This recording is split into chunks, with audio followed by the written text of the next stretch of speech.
Hi you guys, and today we'll be watching a video, and this kid is still 23 and he's still in high school. Let's check now. Hey, I'm Adam. I'm 23 years old, and I'm still trying to finish high school. My family has always been caring and loving, but we've barely made enough money for a comfortable living.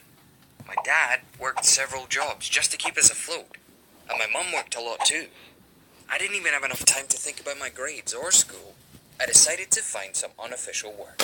I still went to school, and afterwards, I would work small jobs, like loading crates or helping my mum with her janitorial work. I tried a lot of different jobs during this time. All the while, my teachers would get angry at me for being so far behind with my grades and assignments. So, I decided to not bother with them anymore, and to just drop out of school.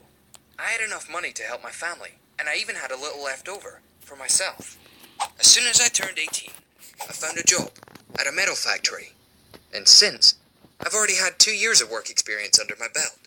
I learned the job fast, I worked hard, and didn't talk much. A perfect worker.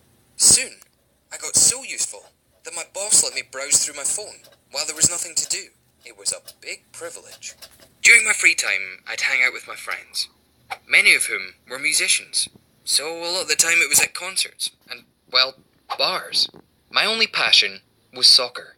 I would watch every game and championship very closely, and that was my escape from my life's troubles. Sadly, my father passed away. We were at the hospital, me, my mum, and my siblings. We were all crying and trying to make sense of everything. I promised to bring in as much money as I could, but my mum suddenly stopped me and said, "Adam, don't ruin your life. This is not what your father would have wanted for you. Go back to school. I'm begging you." I didn't want to, but I realized that my mum was right. So, I returned to school, reducing my hours at the factory instead of quitting altogether. My first day at school was weird. The teacher introduced me in front of the entire class, and everyone was just staring at me like I was an alien. She asked me to tell everyone a little bit about myself, and I said, "Hi, I'm Adam, and I'm old." Some people giggled, but most of them were just staring, weirded out. During my first days, nobody would talk to me. I was okay with that. I would just stare out the window during breaks. One day, a group of guys and girls came up to me and started asking me why I was going to school at my age. I answered with cheesy jokes like, "Oh, I just forgot about school one day," and then was like, "Oh yeah, school. I should go there." People giggled and started asking a lot of questions about my jobs and stuff. I guess I got kind of popular. Too popular. One girl in particular liked me and tried to sit with me during any subject we had together, or in the cafeteria. She was asking a lot about me, and I answered with my usual cheesy jokes, and she'd laugh way too hard at them. I didn't want any problems, so I tried to sit away from her and limit our chats, without hurting her feelings. But every time I sat away, she would find me and sit right next to me, like a yo-yo. Work sent me a little curveball too.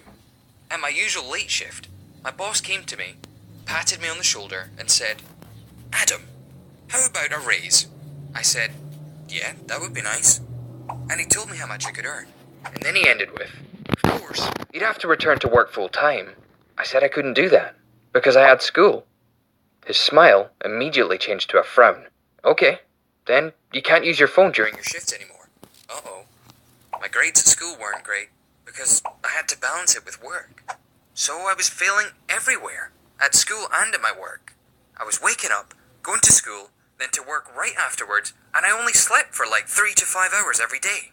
Even on the weekends, I couldn't pay attention in school or at work.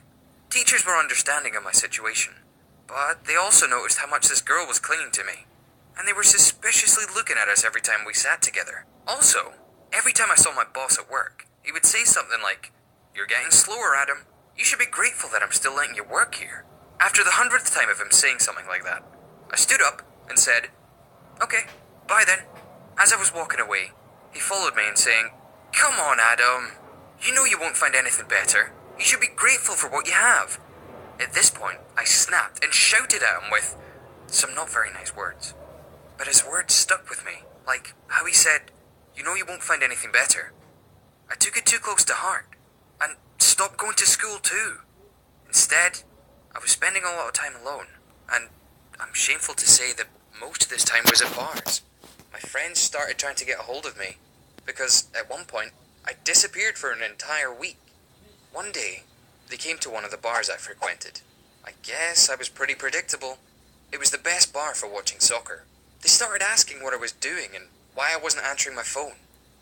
I told them everything. I said that I didn't see any future for myself. They showed me the screen and said, "How about that?" I said, "What do you mean?" They said that I know soccer better than anyone else, and maybe I could make a career out of it somehow.